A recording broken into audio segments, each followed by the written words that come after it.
С самого детства Аню дразнили и обижали. В школьных коридорах звучало злое: «От тебя даже родители отказались», и эти слова вонзались ей прямо в сердце. Она старалась не показывать слез, но в душе оставались раны.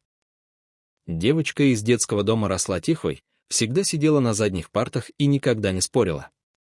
У нее не было красивых платьев, модных тетрадок и дорогих телефонов, зато в руках почти всегда была книжка или простая тетрадь с рисунками.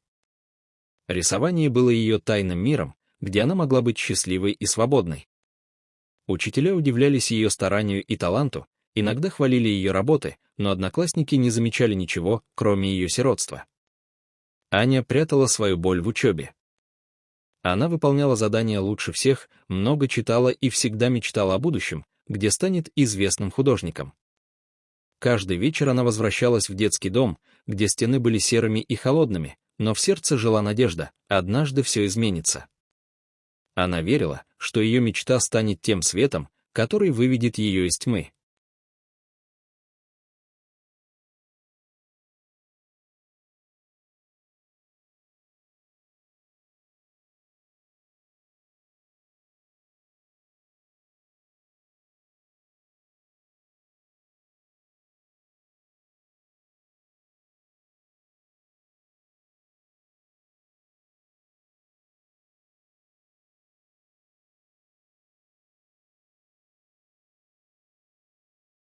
Tensions between Russia and the United States are steadily increasing as the war in Ukraine continues, and the latest incident near Alaska has once again highlighted how fragile the situation has become.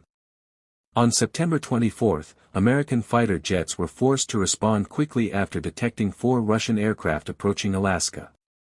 According to a detailed statement issued by the North American Aerospace Defense Command, the Russian planes were identified as 2 Tu-95 strategic bombers and 2 Su-35 fighter jets.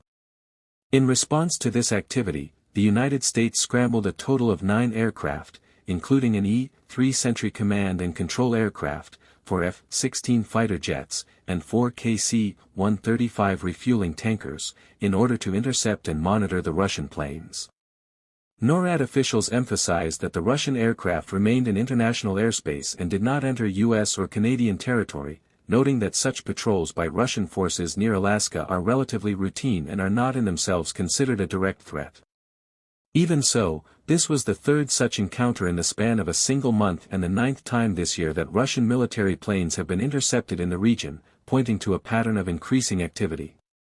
What made this incident particularly significant was the timing. Just one day before the encounter, President Donald Trump, who recently returned to office, made strong public remarks suggesting that Ukraine had the ability to win back all of the territories seized by Russia. This statement marked a sharp shift from repeated Republican calls for Ukraine to consider territorial concessions in order to end the war. NATO also delivered stern warnings to Moscow, insisting that any violations of Allied airspace would be met with all necessary defensive actions.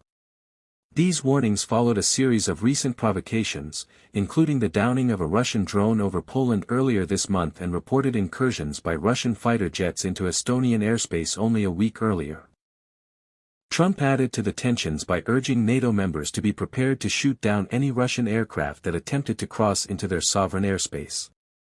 When asked if the United States would stand firmly behind its NATO allies in such a scenario, Trump's response was more cautious, saying that the decision would depend on the circumstances.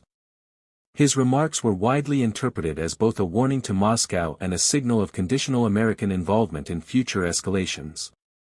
Only weeks earlier, Trump had held a high-profile summit with Russian President Vladimir Putin in Alaska. Following that meeting, Trump announced that he was trying to organize direct negotiations between Putin and Ukrainian President Volodymyr Zelensky, portraying himself as a mediator who could help end the war. However, the Kremlin showed no interest in such talks, and instead Moscow has intensified its bombing campaign across Ukraine, making it clear that it is not ready to reduce hostilities. The sequence of events underscores just how delicate the current moment is.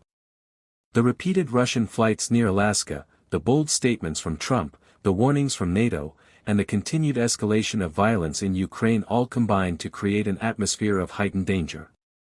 While NORAD has described the flights as routine and non-threatening, the broader political and military context makes every encounter more significant than the last.